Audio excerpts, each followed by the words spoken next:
अस्सलामुअलैकुम नाजरीन और सामीन, वेलकम करता हूं आपको अरब 5 न्यूज़ चैनल पर। उम्मीद करता हूं तमाम नाजरीन खैरियत तो आफियत से होंगे। सबसे पहले आपका शुक्रगुजार हूं कि आपने हमारी इस वीडियो को देखने के लिए वक्त निकाला। बढ़ते हैं आज की हेडलाइंस की जानिब। 17 ममालिक से सऊदी अरब आने वाले मुसाफिरों के लिए नए ज़वाबित। अरबों रियाल जैली बैंक खातों के जरिए बैरून मुल्क मुंतकिल, सऊदी एंटी करप्शन की कार्रवाई। सऊदी अरब में बढ़ते हुए केसेस, कोरोना किस हद तक आगे जा सकता है। खबरों के इस सिलसिले को आगे बढ़ाते हुए चलते हैं आज की खबरों की जानिब।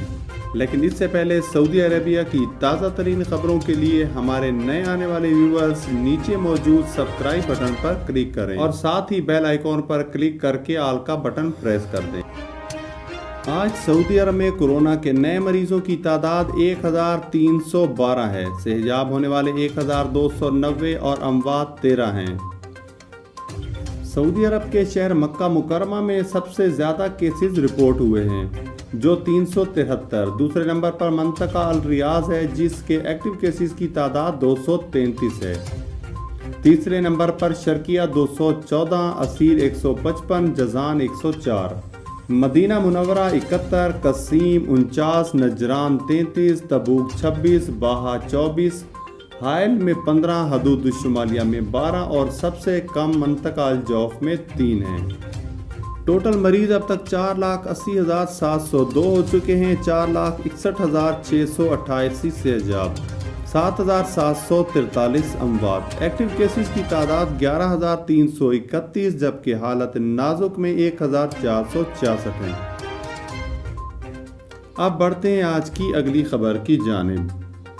सऊदी अरब में control and anti corruption authority के जिम्मेदार ज़राए के बयान के मुताबिक अथॉरिटी ने गुज़िश्ता अरसे के दौरान में मुतअद्दिद फ़ौजी मुक़द्दमात का आगाज़ किया है।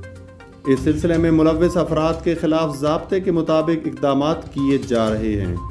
गिरफ्तार किए जाने वाले अफराद ने मुल्क में मुलाजमत करने वाले गैर मुल्कियों के नाम से जैली बैंक खाते खोल रखे थे, जिन्हें अरबों रियाल की गैर कानूनी तरीके से बैरून मुल्क तरसील के लिए इस्तेमाल किया गया। Control and anti corruption authority ने बावर कराया है कि वो सरकारी माल हथियाने वालों और ज़ाती मफाद के लिए मुलाजमत को इस्तेमाल करने वालों और माली और इंतज़ामी बदउनवानी में मुलव्विस हर शख्स के खिलाफ कानून व ज़वाब्ते की कार्रवाई जारी रखेगी। बढ़ते हैं आज की अगली खबर की जानिब। कोरोना वायरस की नई किस्म के बाइस सऊदी अरब ने 17 ममालिक से आने वाले मुसाफिरों के लिए वजारत सेहत ने कहा है, बरतानिया और पाकिस्तान से आने वाले मुसाफिरों के लिए खसूसी ज़वाबित हैं, जिन पर अमल करना होगा। मज़कूरा दोनों ममालिक से आने वाले मुसाफिरों को सऊदी अरब दाखिल होने से पहले किसी और मुल्क में 14 दिन गुजारने होंगे। वजारत सेहत के मुताबिक सऊदी अरब पहुँचने पर इन्हें 14 दिन करंतना करना होगा। सऊदी अरब में करंतना से पहले और करंतना की मुद्दत ख़त्म होने के बाद 2 मरतबा इसे PCR कराना होगा। मज़कूरा ममालिक से आने वाले मुसाफिर PCR अपने साथ लाएंगे, जबकि करंतना के 6ठे रोज़ दोबारा PCR कराना होगा।